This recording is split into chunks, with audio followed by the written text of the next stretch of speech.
Hello everyone, this is Mohan Bhaiya. Welcome to my YouTube channel. So NCERT class 8 historyలో chapter 9 part 3 video ఇది. So Dandi march, march to Dandi అనేది ఏ విధంగా జరిగిందనేది చూస్తున్నాం. సో వీడియో పూర్తిగా చూసిన తర్వాత నచ్చితే లైక్ చేయండి, మిగతా ఆస్పిరెంట్స్ కూడా రీచ్ అయ్యేటట్టు షేర్ చేయండి. Thanks for watching. Do subscribe to my channel. So Dandi march చూస్తే Purna Swaraj would never come on its own, it had to be fought for. In 1930 Gandhiji declare that he would lead a march to break the salt law. So salt లాని break చేయడానికి 1930లో Gandhiji announce చేశారు. So march డండీకి place అనమాట అది. So అక్కడికి నేను March చేస్తానని చెప్పేసి గ్రూప్గా ప్రజలు తోలుకొని మార్చ్ చేస్తారు. సో దాన్నే డండి మార్చ్ అని పిలుస్తాం మనము. సో సాల్ట్ లా బ్రేక్ చేయడానికి. So according to this law the state had a monopoly of the manufacturing sale of salt. So salt law ఏంటంటే బ్రిటిష్ స్టేట్కి మాత్రమే అధికారం ఉంటుంది సాల్ట్ని తయారు చేయడానికి, అలాగే దాన్ని అమ్మడానికి అని కూడా. నార్మల్ ప్రజలకు కానీ ఈ ప్రైవేట్ ఇండివిజువల్స్ కానీ పబ్లిక్ ఇండివిజువల్స్ కానీ ఎవరికి ఉండదన్నమాట. సో స్టేట్ మాత్రమే అథారిటీ ఉంటుందని చెప్పారు. సో ఆ లాని బ్రేక్ చేయడానికి డండికి మార్చిగా తరలివెళ్ళారనమాట. So Mahatma Gandhi along with other nationals reason that it was sinful to tax salt since it is as much as it is such an essential item for our food. The salt march related the general desire of freedom to a specific grievance shared by everybody and thus did not divide the rich and poor. So మన భారతీయ వంటకాల్లో ఉప్పు లేనిదే మనము food అనేది తీసుకోలేమన్నమాట. So అది ఉప్పుని మహాలక్ష్మిగా కూడా భావిస్తారు. సో ఆ విధంగా అంత ప్రాచుర్యం ఉంది ఉప్పుకి. సో ఉప్పు పైన ఉప్పు ఎవరు తయారు చేయకూడదు, ఎవరు అమ్మకూడదు అని చెప్పేసి వాళ్ళు లా తీసుకురావడం వల్ల సో మహాత్మా గాంధీ మిగతా నేషనలిస్ట్ అందరితో కలిసి సో సాల్ట్ ట్యాక్స్ అనేది ఒక సిన్ఫుల్ యాక్ట్, పాపం చేశారు మీరు, ఆ యాక్ట్ తీసుకొచ్చి అని చెప్పేసి దాన్ని మార్చికి చేశారనమాట. సో ఈ మార్చ్లో అందరూ పీపుల్ అంతా కూడా యునైటెడ్గా ఉన్నారు. సో రిచ్ పూర్ అని ఇలా డివైడ్ ఏం లేకుండా అందరూ కూడా కలిసే డండి మార్చ్కి సపోర్ట్ చేశారు. So Gandhiji and his followers march for over 240 miles from Sabarmati to the coastal town of Dandi. So ఎక్కడైతే సముద్రం దగ్గర ఉండదో దండికి సబర్మతి నుంచి 240 miles వరకు కూడా నడుచుకుంటూ వెళ్ళారు. సో అక్కడ గవర్నమెంట్ లాని బ్రేక్ చేశారనమాట. న్యాచురల్ సాల్ట్ ఏదైతే సీసోర్లో ఉందో దాన్ని boiling sea water to produce salt. So అక్కడ ఉన్న సముద్రపు వాటర్ని వేడి చేసి సాల్ట్ని తయారు చేశారు. ఆ విధంగా గవర్నమెంట్ ఇంపోజ్ చేసిన లాని బ్రేక్ చేశారు. So women in the freedom struggle చూస్తే Ambabai from Karnataka. So women role ఎలా ఉంది ఫ్రీడమ్ స్ట్రగుల్లో చూస్తే దాంట్లో మనకి స్పెసిఫిక్గా కర్ణాటక నుంచి అంబాబాయ్ గురించి చూస్తున్నాం. సో ఉమెన్ డైవర్స్ బ్యాక్గ్రౌండ్ నుంచి అంతా కూడా ఈ నేషనల్ మూమెంట్లో పార్టిసిపేట్ చేశారు. యంగ్, ఓల్డ్, సింగిల్, మ్యారీడ్ అందరూ కూడా రూరల్ అర్బన్ ఏరియాస్ నుంచి అందరూ కూడా పార్టిసిపేట్ చేశారనమాట. కన్జర్వేటివ్స్, లిబరల్ హోమ్స్ అందరూ కూడా. So their involvement was significant for the freedom struggle, for the women's movement and for themselves personally. So freedom స్ట్రగుల్కి వాళ్ళ ఇన్వాల్వ్మెంట్ అనేది చాలా ముఖ్యం అనమాట. సో ఉమెన్ మూమెంట్కి వాళ్ళకి పర్సనల్గా వాళ్ళకి కూడా. So both British official and Indian nationals felt that women's participation gave the national struggle and immense force. So ఈ నేషనల్ ఫ్రీడమ్ స్ట్రగుల్కి ఈ ఉమెన్ పార్టిసిపేట్ చేయడం అనేది ఇంపెంట్ ఫోర్స్ని యాడ్ చేసింది. అలాగే ఈ ఫ్రీడమ్ మూమెంట్లో కూడా ఉమెన్ పార్టిసిపేట్ చేయడం వల్ల వాళ్ళ ఇళ్ళల్లోనే ఉండే వాళ్ళంతా కూడా బయటకు వచ్చారనమాట. సో అక్కడ వాళ్ళకి ఒక ప్లేస్ అనేది వచ్చింది. It gave them a place in the professions in the governance of India and it could pave the way for equality with men. So వాళ్ళ ఇంట్లో నుంచి బయటకు వచ్చి స్ట్రగుల్ చేయడం వల్ల ఇండియన్ గవర్నెన్స్లోకి వాళ్ళకి పార్టిసిపేట్ చేయడానికి అవకాశం వాళ్ళకి దొరికింది. అలాగే దాని నుంచి మెన్కి వాళ్ళు ఈక్వల్గా తయారయ్యారన్నమాట. So what such participation men for women is best recounted by them. So Ambabai of Karnataka had been married at the age 12, widowed at 16. She picketed foreign cloth and liquor shops in Udupi. So Ambabai Karnataka నుంచి అంబాబాయ్ గారు. So ఈమె 12 ఏళ్ళకే పెళ్ళి అయిపోయింది, 16 ఏళ్ళకే భర్త చనిపోయాడు. So ఈమె foreign క్లాత్స్ని, liquor షాప్స్ని ఉడిపిలోన పికెటెడ్ చేసింది అనమాట. అంటే అడ్డుకున్నారు ప్రజలు ఎవరు కూడా వాటిని కొనడానికి వెళ్ళుకున్నట్ట. సో ఆమె అరెస్ట్ చేస్తారు పోలీసులు. తర్వాత ఆమెకి సెంటెన్స్ కూడా ఇచ్చేసి మళ్ళీ రీఅరెస్ట్ కూడా చేస్తారు. So between present terms she made speeches, taught spinning and organized Prabhat pheris. So ఈ ప్రెజెంట్ జైల్లో ఉన్నంతకాలం ఆమె స్పీచ్లు ఇచ్చారు, అలాగే స్పిన్నింగ్ నేర్చుకున్నారు, వేరే వాళ్ళకి నేర్పించారు. అలాగే ప్రభాత్ కెరీస్ని కూడా ఆర్గనైజ్ చేశారు, ఫెరీస్ని. So Ambabai regarded these as the happiest days of their life and because they gave it a new purpose and commitment. So జైల్లో ఉన్నంతకాలం ఆమె హ్యాపీయెస్ట్ డేస్ అని భావించారు, ఎందుకంటే ఆమెకు ఒక కారణం అనేది దొరికిందనమాట, న్యూ పర్పస్ అండ్ కమిట్మెంట్ అనేది దొరికింది. So women however had to fight for the right to participate in the movement during the salt satyagraha. For instance even Mahatma Gandhi was initially oppose to women's participation. Sarojini Naidu had to persuade him to allow women to join the movement. So Gandhiji కూడా first ఈ women moment participate చేయడం అనేది oppose చేశారనమాట salt సత్యాగ్రహలో. కానీ సరోజినీ నాయుడు గారు మాట్లాడి so గాంధీజీని ఒప్పుకునే విధంగా ఉమెన్ ఈ మూమెంట్లో జాయిన్ అయ్యే విధంగా చేశారు. అలాగే peasants tribals women participated in large numbers. A business federation published a pamphlet on the salt issue. The government try to crush the movement through brutal action against peaceful satyagrahis. Thousands were sent to jail. So ఇక్కడ రైతులు, tribal people అలాగే women కూడా large నెంబర్స్లో participate చేశారు. So ఒక business federation publish చేసింది salt issue పైన pamphlet అనేది. సో గవర్నమెంట్ అనేది ట్రై చేస్తుంది అనమాట, సో ఈ మూమెంట్ని క్రష్ చేయాలా అని చెప్పేసి క్రూరంగా ప్రయత్నించింది. దానిలో భాగంగా పీస్ఫుల్ సత్యాగ్రహీస్ అందరినీ కూడా అణచేసింది. సో దీనిలో భాగంగానే వేల మందిని జైలుకి కూడా పంపించింది అనమాట British government. So the combined struggles of the Indian people bore fruit when the government of Indian Act of 1935 prescribed provincial autonomy and the government announced elections to the provincial legislature in 1937. The Congress formed governments in 7 out of 11 provinces. So 1935 యాక్ట్లో provincial అటానమీని తీసుకొచ్చారు. So government announce చేసింది elections. So provincial లెజిస్లేచర్స్కి 1937లో elections జరిగాయి. So దీంట్లో 11 ప్రావిన్సెస్లో కాంగ్రెస్ 7 ప్రావిన్సెస్లో గెలిచిందనమాట. In September 1939, after 2 years of Congress rule in the provinces, the Second World War broke out. Critical of Hitler, Congress leaders were ready to support the British war effort, but in return they wanted the India granted independence after the war. The British refused to concede the demand. The Congress ministries resigned in protest. So ఇవి British ఎప్పుడైతే elections గెలిచిందో 1939లో world war start అయింది, second world war. So హిట్లర్కి అగెనెస్ట్గా, Hitler చేసే క్రూరమైన పనులకి అగెనెస్ట్గా ఉన్నారు కాంగ్రెస్ లీడర్స్ అందరూ కూడా. సో దాని ద్వారా బ్రిటిష్ వారి ఎఫర్ట్కి సపోర్ట్ చేయడానికి రెడీగా ఉన్నారు. కానీ వాళ్ళు సపోర్ట్ చేయాలంటే సో వాళ్ళు గెలిచిన తర్వాత సో ఇండియాకి ఫ్రీడమ్, ఇండిపెండెన్స్ ఇవ్వాలని డిమాండ్ చేస్తారు. కానీ బ్రిటిష్ దీన్ని రిఫ్యూజ్ చేసింది, ఒప్పుకోలేదన్నమాట ఈ డిమాండ్ని. సో కాంగ్రెస్ మినిస్ట్రీస్ అందరూ కూడా దానికి ప్రొటెస్ట్గా రిజైన్ చేశారు. సో మనకి ఇక్కడ పిక్చర్లో సరోజినీ నాయుడుతో పాటు మహాత్మా గాంధీ ఉన్నారు. సో ప్యారిస్లో 1931లో. So active in the national movement since the early 90s, Naidu was significant leader of Dandi march. She was the first Indian women to become president of Indian National Congress 1925. So Sarojini Naidu first women Indian National కాంగ్రెస్కి ప్రెసిడెంట్గా ఉన్నవాళ్ళు. Next Veer Lakhan Nayak was hanged. So ఇందాక మనము ప్రావిన్సెస్కి provincial autonomy అనేది ఇచ్చారని చెప్పాం కదా. So provincial autonomy అంటే ఏంటంటే capacity of the provinces to make relatively independent decisions while remaining with in the federation. So province అంటే స్టేట్ అనమాట. సో స్టేట్స్ డిసిషన్స్ అనేది ఇండిపెండెంట్గా తీసుకోవచ్చు, కానీ ఫెడరేషన్గా అంటే యూనిటీగా ఫెడరలిజంలో సెంటర్తో కోఆపరేట్ చేయాలన్నమాట. ఇక్కడ సెంటర్ ఏంటంటే బ్రిటిష్ ఎంపైర్తో ఆ ఫెడరేషన్లోనే ఉంటుందన్నమాట. Next Veer Lakhan Nayak was hanged. So Baji Mohammad, president of Nabarangpur Congress, Orissa in the 1930s report. So on August 25, 1942, 19 people died on the spot in police firing at Paparandi in Nabarangpur. So police firing చేయడం జరగగా నవరంగ్పూర్లో 19 మంది ప్రజలు చనిపోయినారు అనమాట. So many died after from there bones. So దాని తర్వాత కూడా ఆ police ఫైరింగ్లో గాయాల ద్వారా కూడా చాలామంది చనిపోయినారు. ఓవర్ 300 వర్ ఇంజూర్డ్. సో 300 మందికి పైన ఇంజూర్ అయ్యారు. So more than 1000 were jail in Koraput district. Several were shot or executed. Veer Lakhan Nayak, a legendary tribal leader who defied the British, was hanged. So ఎవరైతే బ్రిటిష్ని ఎదిరించారో వీర్ లఖన్ నాయక్ని కూడా ఉరిదీశారు.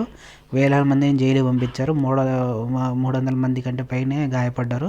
19 మంది స్పాట్లో చనిపోయినారు. మిగతా వాళ్ళు కూడా ఇంకా ఎక్కువ మంది చనిపోయినారు ఇంజురీ అయిన వాళ్ళు. So Nayak Baji tells us was not worried about being executed, only sad that he would not live to see freedom's dawn. So ఇక్కడ లఖన్ నాయక్ చనిపోయేటప్పుడు ఏం చెప్పాడంటే, సో ఊరేస్తున్నందుకు నాకు బాధగా లేదు, కానీ స్వాతంత్రాన్ని చూడలేకపోతున్నాను అని చెప్పేసి బాధపడ్డాడు అనమాట. So Baji Mohammad mobilized 20,000 people to join the national struggle. So Baji Mohammad 20,000 మంది ప్రజల్ని గ్యాదర్ చేశారనమాట నేషనల్ స్ట్రగుల్ చేయడానికి. He offer satyagraha many times over. He participate in protest against the second world war and in the quit India movement and served long jail terms. So ఈయన second world వార్కి అగైనెస్ట్గా protest చేశారు, అలాగే quit India మూవ్మెంట్కి కూడా అగైనెస్ట్గా protest చేశారు. Quit India మూమెంట్లో కూడా పార్టిసిపేట్ చేశారు, అలాగే లాంగ్ టర్మ్ జైల్స్ కూడా ఈయన పోయారనమాట బాజీ మహమ్మద్. సో మనకి ఇక్కడ పిక్చర్లో క్విట్ ఇండియా మూమెంట్ ఆగస్ట్ 1942లో జరుగుతుంది. So demonstrators clashed with the police everywhere, many thousands were arrested, over 1,000 killed and many more were injured. So పోలీసులు అంతా కూడా వాళ్ళని కొట్టి జైల్లోకి వేస్తున్నారు అనమాట పిక్చర్లో. Next quit India and later చూస్తే మనకి Mahatma Gandhi decided to initiate a new phase of movement against the British in the middle of the Second World War. So second world war మధ్యలో 1942లో so quit India movement start చేశారనమాట. He told them to quit India immediately. So అదే బ్రిటిష్కి చెప్పారనమాట ఇండియాని వెంటనే వెళ్ళిపోవాలి. So అదే quit India movement. To the people he said do or die in your effort to fight the British. So ఈసారి బ్రిటిష్కి అగెనెస్ట్గా ఫైట్ చేసినప్పుడు చావనైనా డూ అంటే చేయండి, అగెనెస్ట్గా చేసి ఫ్రీడమ్ సాధించండి, లేదంటే చనిపోండి అని పిలుపునిచ్చారనమాట. డూ అండ్ డై అని నినాదాన్ని ఇచ్చారు. So but you must fight non violently. So ఈ ఫైటింగ్లో నాన్ వైలెంట్గా అహింస మార్గంలోనే ఫైట్ చేయాలని చెప్పి పిలుపునిచ్చారు. So Gandhiji and other leaders were jailed at once, but the movement spread. It especially attracted peasants and the youth who gave up their studies to join it. Communications and symbols of state authority were attacked all over the country. In many areas the people set up their own governments. So ప్రజలు అంతా కూడా ఈ గాంధీజీ పిలుపుకి ఆకర్షితులై మూమెంట్లో join అయ్యారు. So రైతులు అలాగే యూత్ ఎవరైతే చదువును వదిలేస్తారో సో వాళ్ళంతా కూడా జాయిన్ అయ్యారు. అలాగే కమ్యూనికేషన్ సింబల్స్ స్టేట్ అథారిటీకి సంబంధించి అన్నిటిపైన అటాక్ చేశారు దేశం మొత్తం కూడా. అలాగే చాలా చోట్ల కూడా ఓన్ గవర్నమెంట్స్ సెటప్ చేశారు. The first response of the British was severe repression. By the end of 1943, over 90,000 people were arrested. So first 1943 end లోపలే 90,000 మంది పైగా ప్రజలను అరెస్ట్ చేశారు. అలాగే 1,000 మంది పైన పోలీస్ ఫైరింగ్లో చంపేశారు. చాలా చోట్ల కూడా ఆర్డర్స్ పాస్ చేశారు machine gun crowds from airplanes నుంచి. అలాగే the rebellion however ultimately brought the Raj to its knees. So British రాజ్ని మోకాలపై నిలబెట్టింది అన్నమాట ఈ క్విట్ ఇండియా మూమెంట్, తిరుగుబాటు అనేది. సో మనకి టువర్డ్స్ ఇండిపెండెన్స్ అండ్ పార్టీషన్ చూస్తే meanwhile in the 1940 the Muslim league had own resolution demanding independence states for Muslims in the north western eastern areas of the country. So present day Bangladesh రీజన్లోను అలాగే ఇప్పుడు మనకి north west రీజన్లోనే పాకిస్తాన్ని so independent ముస్లిం స్టేట్స్గా ఉండాలని చెప్పేసి ముస్లింస్గానే demand చేసింది అనమాట, resolution pass చేసింది. So the resolution did not mention partition or Pakistan. Why did the League ask for autonomous arrangement for the Muslims of the subcontinent. So అప్పుడు రెజల్యూషన్ పాస్ చేసినప్పుడు ఇండిపెండెంట్ స్టేట్స్ని అడిగారనమాట ముస్లిం లీగ్, కానీ పార్టీషన్ కానీ అంటే దేశాన్ని విడగొట్టడం కానీ లేకపోతే పాకిస్తాన్ కానీ కూడా అడగలేదు రెజల్యూషన్లో. From the late 1930s, the League began viewing the Muslims as a separate nation from the Hindus. In developing this notion, it may have been influenced by the history of tension between some Hindus and Muslim groups in the 1920s and 1930s. So 1920s 30s మధ్య Hindu Muslims జరిగిన clashes మధ్య ముస్లిం league భయపడి ఉండొచ్చు, అందుకే separate నేషన్ని demand చేస్తుందని చెప్పేసి అందరూ భావించారు. అలాగే మనకి సుభాష్ చంద్రబోస్ గురించి చూస్తే మనకి సో రాడికల్ నేషనలిస్ట్ అనమాట అయినా. So with socialist leanings, Bose did not share Gandhiji's ideas of ahimsa. So Gandhiji follow అయ్యే అహింసని ఈయన ఫాలో అవ్వట్లేదు. సో ఈయన పిలిపించింది అంటే తుమ్మ కుందో మే ఆజాద్ దొంగ అన్నారు, అంటే మీరు రక్తాన్ని ఇస్తే నేను ఫ్రీడమ్ని ఇస్తానని చెప్పేసి పిలుపునిచ్చారు. సో ఈయన ఫాదర్ ఆఫ్ ద నేషన్ అని చెప్పేసి సుభాష్ చంద్రబోస్ గాంధీజీకి ఆ title father of the nation అని ఇచ్చినా కానీ సో ఈ గాంధీజీ మార్గాన్ని ఈయన ఫాలో అవ్వలేదు. సో ఈయన రాడికలిస్ట్గా ఉన్నారు. So in January 1941 he secretly left his Calcutta home. So 1941లో కల్కట్టా హోమ్ని సో బ్రిటిష్కి తెలియకున్నట్ల ఈయన వదిలేసి వెళ్ళిపోయారు సింగపూర్కి జర్మనీ నుంచి. And raised the Azad Hind Fauj of the Indian national army there. So సింగపూర్కి వెళ్ళి అక్కడ ఆజాద్ హింద్ ఫౌజ్ని స్టార్ట్ చేస్తారనమాట, ఇండియన్ నేషనల్ ఆర్మీ అదే.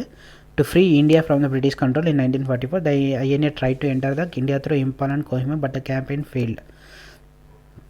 సో వరల్డ్ వార్లో జరిగిన సెకండ్ వరల్డ్ వార్లో పార్టిసిపేట్ చేసిన ఇండియన్స్ని అందరినీ ఆయన గ్యాదర్ చేసి సింగపూర్లో ఆజాద్ హింద్ ఫౌజ్ని ఎస్టాబ్లిష్ చేశారు. సో సింగపూర్ నుంచి బర్మా అంటే మయన్మార్ నుంచి మన ఇండియాకి ఇంపాల్ నుంచి కోహిమా వరకు రీచ్ అయ్యారనమాట. సో అక్కడ క్యాంపెయిన్ అనేది ఫెయిల్ అయింది, ఎందుకంటే ఈ మనకి జపాన్ నుంచి సెకండ్ వరల్డ్ వార్లో జపాన్ ఓడిపోయిందనమాట. సో జపాన్ నుంచి మనకి ఈ రిసోర్సెస్ అన్నీ కూడా వచ్చాయన్నమాట. సో జపాన్ సపోర్ట్ తీసుకొని ఇక్కడ వరకు రీచ్ అయ్యారు. సో అలాగే నార్త్ ఈస్టర్న్ రీజన్లోన సో ఇక్కడంతా mountain areas, heavy forested areas, so మనకి మైనస్వరం హెవీ రెయిన్ఫాల్ ఉండే రీజన్స్. సో అక్కడికి వచ్చే లోపలే సో రిసోర్సెస్ కట్ ఆఫ్ అయిపోయినాయి, రిసోర్స్ లింక్ అనేది స్టాప్ అయిపోయింది. సో ఇండియన్ ఆర్మీకి ఫుడ్ దొరకట్లేదు, సో ఆర్మ్స్ లేదు. సో మన ఇండియన్ ఆర్మీ అప్పుడు మన బ్రిటిష్ ఇండియన్ ఆర్మీనే మన వాళ్ళపైన ఫైట్ చేయాల్సి వచ్చింది. సో ఆ విధంగా క్యాంపెయిన్ ఫెయిల్ అయిపోయింది. So Indian national army members for imprison and tried. So వాళ్ళందరినీ అరెస్ట్ చేసి సో వాళ్ళందరినీ జైల్లోకి వేసి ట్రయల్ కోర్టులో హాజరుపరిచారనమాట. People across country from all the walks of life participated in the movement against the Indian national trials. So Indian national trials అగైనెస్ట్గా, Indian national army ఈ ట్రయల్స్కి అగైనెస్ట్గా సో ప్రజలంతా కూడా ఈ మూమెంట్లో పార్టిసిపేట్ చేశారనమాట. సో అంటే వాళ్ళు ఇండియాకి ఫ్రీడమ్ కోసం స్ట్రగుల్ చేశారు కాబట్టి. నెక్స్ట్ పిక్చర్లో మనకి ఫిగర్ 16లో Maulana Azad with other members at the Congress working committee Sevagram in 1940. So Azad was born in Mecca to Bengali father and an Arab mother. So మెక్కాలో పుట్టారు ఆయన. సో మౌలానా ఆజాద్ బెంగాలీ ఫాదర్కి అలాగే అరబ్ మదర్కి. సో ఈయనకి చాలా లాంగ్వేజెస్ వచ్చు అనమాట. సో ఆజాద్ ఇస్లాం స్కాలర్, అలాగే exponent of notion of వహద్-ఈ-దీన్, the essential oneness of all religions, an active participant in Gandhian movements and a staunch advocate of Hindu-Muslim unity. He was opposed to Jinnah's two-nation theory. So Maulana Azad so Jinnah ఏదైతే propose చేస్తాడో 2 nations థియరీకి ఆపోజిట్గా ఉన్నారు. So Hindu Muslims యూనిటీకి ఈయన పాటుపడ్డారనమాట, Maulana Azad. Next figure 17లో Chakravarti Rajagopalachari. So C Rajagopalachari garu గాంధీజీతో మాట్లాడుతున్నది. బిఫోర్ గాంధీ జిన్నా టాక్స్ 1940లో గాంధీ జిన్నా ఇద్దరు కలిసి మాట్లాడక ముందు జరిగింది. సో ఈయన ఎవరంటే వెటరన్ నేషనలిస్ట్ ఎవరు, సి రాజగోపాలాచారి గారు. అలాగే leader of salt satyagraha in the south. So సౌత్లో మనకి ఈయన సాల్ట్ సత్యాగ్రహకి లీడర్గా ఉన్నారు. So C Rajagopalachari popular known as Rajaji served as a member of interim government of 1946 and as a free India's first Indian governor general. So free ఇండియాకి first Indian governor జనరల్గా ఉన్నారు. 1946కి Indian గవర్నమెంట్కి ఇంటరిమ్ గవర్నమెంట్గా మెంబర్గా ఉన్నారనమాట. ఇక్కడ ఫిగర్ 18లో Sardar Vallabhbhai Patel important role play చేసిన ఆయన ఇండిపెండెన్స్కి 1945 నుంచి 47 మధ్య కూడా రావడానికి నెగోషియేషన్లో కీ రోల్ ప్లే చేశారు. So Patel hailed from impoverished peasant proprietor family of Nadiad, Gujarat. So ఈయన గుజరాత్ నుంచి రైతు కుటుంబానికి సంబంధించిన వ్యక్తి. The foremost organizer of freedom movement from 1918 onwards. Patel served as the president of Congress in 1931. So ఈయన కూడా ఫ్రీడమ్ మూవ్మెంట్లో 1981 నుంచి ఉన్నారు. సో పటేల్ ఈ కాంగ్రెస్ కూడా ప్రెసిడెంట్గా వర్క్ చేస్తారనమాట. ఫిగర్ 19లో మహమ్మద్ అలీ జిన్నా విత్ మహాత్మా గాంధీ బాంబేలో. ఈయన మహమ్మద్ అలీ జిన్నాతో కూడా మహాత్మా గాంధీ గారు కలిసి తీన ఫోటో అది. సో హిందూ ముస్లిం యూనిటీకి 1920కి జిన్నా ఇంపార్టెంట్ రోల్ ప్లే చేశారనమాట. సో ఈ లక్నో ప్యాక్ట్లో కూడా. సో ఈయన he organized Muslim league after 1934 and became the major spokesman for the demand for Pakistan. So Pakistan కావాలని చెప్పేసి సపరేట్ నేషన్ అని చెప్పడానికి ఈయన స్పోక్స్ పర్సన్గా మారనమాట. నెక్స్ట్ ఫిగర్ 20లో Jawaharlal Nehru listens to Mahatma Gandhi before the Bombay session of the Congress July 1946. So 1946 Bombay Congress సెషన్కి ముందు జవహర్లాల్ నెహ్రూ గాంధీజీ గారు మాట్లాడుతున్నారు. So Gandhiji disciple Congress socialist and internationalist. Nehru was leading architect of the national movement and of free India's economy and polity.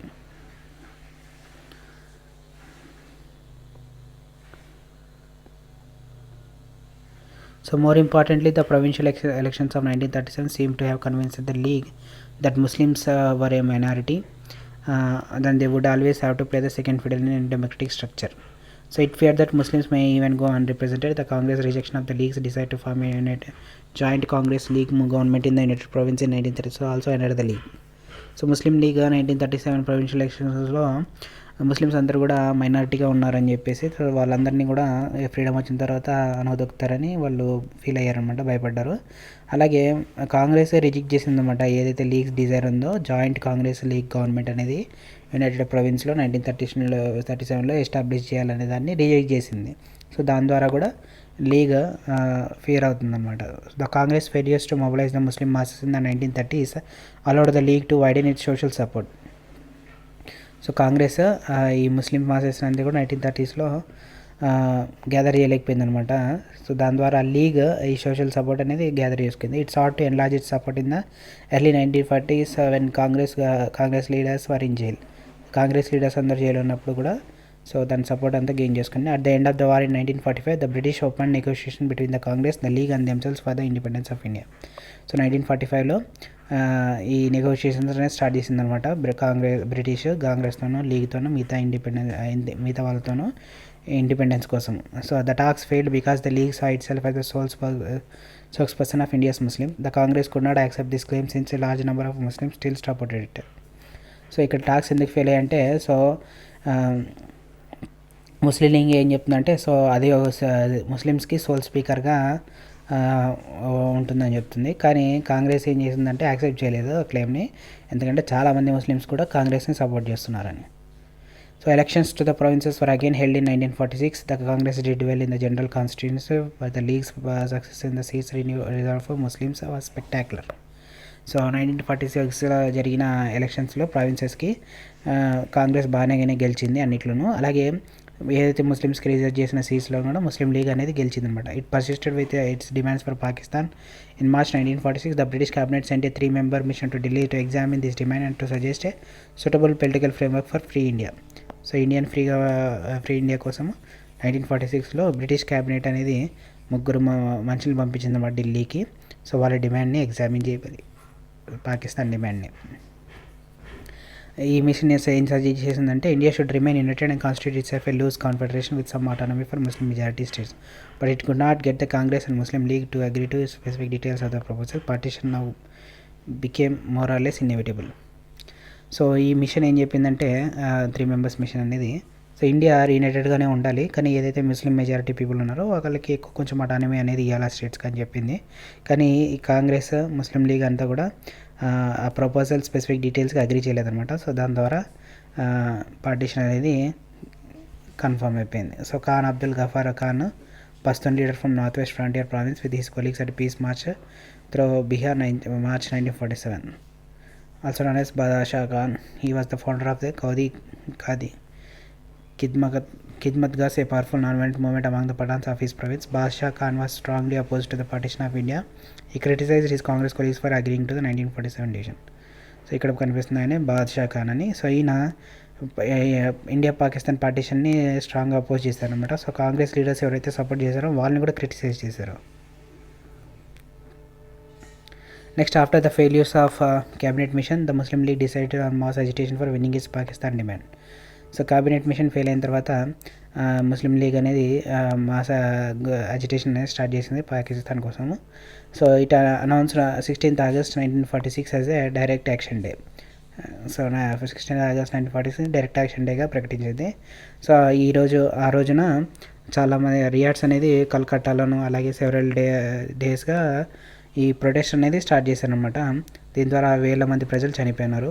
So by March 1947 violence spread to different parts of northern India. So 1947 మార్చికి so Calcutta కాకుండా వేరే ప్రాంతాలకు కూడా ఈ తిరుగుబాట్లు అనేది reach అయ్యాయి అనమాట. So many 100,000 people were killed and numerous women had to face untold brutalities during this partition.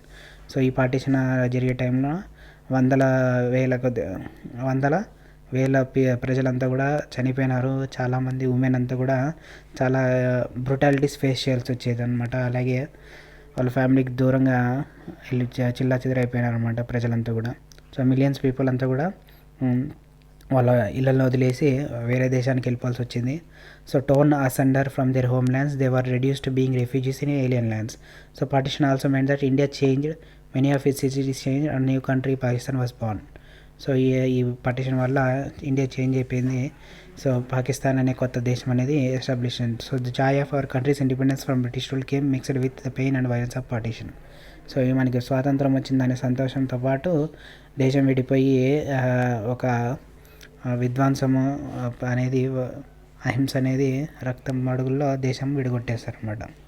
So ఇక్కడ మనకి refugees from riot torn Punjab gathering New Delhi in search of shelter and food. So తిరుగుబాట్ల ద్వారా పార్టీషన్ ద్వారా ఈ రెఫ్యూజీస్గా తయారైన వాళ్ళన్నమాట. సో పంజాబ్ రీజియన్లో ఇక్కడ న్యూఢిల్లీలో ఉన్నారన్నమాట వీళ్ళంతా కూడా ఫుడ్ కోసము షెల్టర్ కోసము ఎదురు చూస్తున్నారు refugees. So elsewhere nationalism in Africa చూస్తే ద కేస్ ఆఫ్ ఘనాలో late 19th and early 20th centuries witnessed the rise of nationalism in many Afro-Asian countries. In many of these, nationalism arose as a part of the anti-colonial struggles for independence. So colonial rule in Africa was a dictatorial. Only the chiefs were allowed to rule on behalf of the foreign powers. So late 19th century, early 20th centuries లో కూడా many Afro Asian కంట్రీస్లో ఈ nationalism అనేది rise అయిందనమాట. So anti colonial స్ట్రగుల్స్కి అగెనిస్ట్గా ఈ nationalism అనేది rise అయింది అన్ని కంట్రీస్లో కూడా. సో కలోనియల్ రూల్ కూడా ఆఫ్రికాలో అనేది డిక్టేటర్షిప్గా ఉండేదన్నమాట. Only the chiefs were allowed to rule on behalf the foreign powers. So foreign పవర్స్కి వాళ్ళకి అనుగుణంగా చీఫ్స్ మాత్రమే పాలించే విధంగా ఉండేదన్నమాట. So alternative the laws affecting Africans were created in all white legislatures. So Africans had no decision making powers or representation not until the second war at last. The forcible makeover of land from local owners to our users, increased taxation and poor working conditions led to many African protests. So African పీపుల్కి ఈ decision మేకింగ్లో కానీ representation కానీ ఏం ఉండేది కాదు. ఎప్పటి వరకు అంటే సెకండ్ వరల్డ్ వార్ వరకు అంతా కూడా ఉండేది కాదు. సెకండ్ వరల్డ్ వార్ తర్వాత అంతా కూడా ఈ ఫోర్సిబుల్ టేక్ ఓవర్ ల్యాండ్ ప్రజల నుంచి ఫోర్సిబుల్గా తీసుకోవడం కానీ ఇవన్నీ కూడా స్టాప్ చేశారనమాట. ట్యాక్సేషన్ కూడా ఇంక్రీజ్ చేశారు. అలాగే పూర్ వర్కింగ్ కండిషన్స్ అనేవి ఉండేవి. దీని ద్వారా ప్రజలంతా కూడా ప్రొటెస్ట్ చేశారు ఆఫ్రికన్స్. సో 1957లో ఘానాలో until then as a Gold Coast become the first sub-Saharan African country to gain independence. So Gold కోస్ట్గా ప్రసిద్ధిగాంచిన ఘానా ఫస్ట్ ఆఫ్రికన్ కంట్రీ అయింది ఇండిపెండెన్స్ సాధించడంలో. The freedom movement was led by Kwame Nkrumah's Convention People's Party through strikes, boycotts and mass rallies. So Kwame Nkrumah's అనే people party ద్వారా strikes, boycotts ద్వారా independence అనేది సాధించారు. 1951లో ఈ పార్టీ హ్యూజ్గా ఎలక్టరల్ విన్గా విక్టరీ సాధించింది. So it oppose the existing system in which the British rulers had allowed the chiefs to nominate representatives to legislature. It pressed the British to grant a legislature that contained no nominated or special members and the one this demand in 1954. So elections to the new legislative council were held in 1956. The convention people party won this, thus paving the way for the proclamation of independent nation under the new Ghana. So ఈ విధంగా elections ద్వారా వాళ్ళ convention people party ఎక్కువ గెలుచడం వల్ల so దాని ద్వారా independent నేషన్ని proclaim చేసింది. So దాని పెట్టిన పేరు ఘానా అనమాట. సో ఈ వీడియో ఈ చాప్టర్లో ఫినిష్ అయిపోయింది. నెక్స్ట్ వీడియోలో నెక్స్ట్ చాప్టర్తో మళ్ళీ కలుద్దాం. Thanks for watching. To subscribe to my channel.